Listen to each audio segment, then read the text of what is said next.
एका दिवसात माणूस कुठे कुठे फिरू शकतो, पण माझं असं आहे की मला फिरायला खूप आवडतो आणि त्याच कारणाने मी कामाला जाता जाताही भरपूर गोष्टी करायचा प्रयत्न करते. पण जेव्हा मी घरातनं निघाली आज, तेव्हाच मला नोटीस झालं की मी इयरिंग वेअर करायलाच विसरली. मग काय, रस्त्यात उतरून मी परत शॉपिंग केली आणि हे इयरिंग्स घेतले. I just loved it. तिकडून मी निघतच होते, पण तेवढ्यात मला माझ्या भावाचा कॉल आला की आम्ही तुरभ्याला आलोय, तू इकडे आलीस तर तुला पिक करू आणि आपण एकत्र दुकानात जाऊ. पण तिकडे गेल्यानंतर कळालं तर ही लोक कुठल्या कामासाठी नाही तर शॉपिंगसाठी आले होते, तेही ऐक्यामध्ये. म्हटलं मामा मामी आणि पप्पा असे सगळेजण शॉपिंगला आले होते. मामाला काही वस्तू घ्यायच्या होत्या आणि भाऊ म्हणाला की चल मला पण एक दोन वस्तू घ्यायच्या आहेत. पण जेव्हा त्याने मला बघितलं की दीदी आली आहे, तेव्हा त्याच्या तोंडावरचा रंगच उडाला. कारण की त्याला माहिती आहे की जर दीदी आली तर एक आणि दोन वस्तूवर काय शॉपिंग संपणार नाही आहे. आणि जसं त्याने विचार केलेला अगदी तसंच झालं. कारण मला शॉपिंगचं अगदी वेड आहे आणि मी सगळ्या गोष्टी, इथे विंडो शॉपिंग असो की ॲक्च्युअल शॉपिंग असो, मी कुठेच कमी पडत नाही.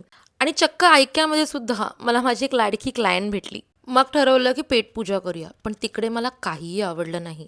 म्हटलं चला निघूया, तर राहिलो आहे आणि हरवलं आहे.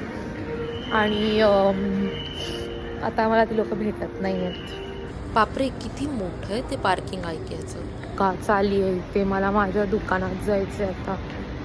मला बिलकुल एन्जॉय करत नाही आहे मी आता. आय डोंट नो वाय, पण मी 2-3 वस्तू घेतल्या आहेत, सो इट्स ओके.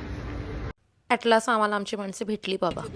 आणि मेन टास्क आता असा आहे की सगळ्या वस्तू ॲडजस्ट करणं. सगळं ॲडजस्ट केलेलं आहे मामाने. झाड पाचा मांडी घालून बसायचं. हो, आम्हाला इथे आता मांडी घालून बसायचंय. पण माझ्या डोक्यात एकच गोष्ट चालू, खायला घेऊया काहीतरी खायला. ॲटलास घरी गेल्यावर काय ती भूक मिटली. थोडं खाल्लं, थोडं चिल केलं आणि तशीच मी निघाली ठाण्याच्या स्टुडिओमध्ये. ठाण्याच्या स्टुडिओमध्ये अगदी भरपूर कामं माझी वाट बघत होती. मग स्टोअर क्लोज केल्यानंतर ऐरोलीमध्ये एक स्टॉप घेतला आणि तिथे माझ्या बेस्ट फ्रेंडला भेटली आणि मग माझा परतीचा प्रवास चालू झाला. आणि नेक्स्ट व्हिडिओमध्ये तुम्हाला बघायला मिळेल की आज मी काय काय शॉपिंग केलेलं, म्हणजेच माझं शॉपिंग हॉल व्हिडिओ. सो बघायला विसरू नका. तर बाय बाय.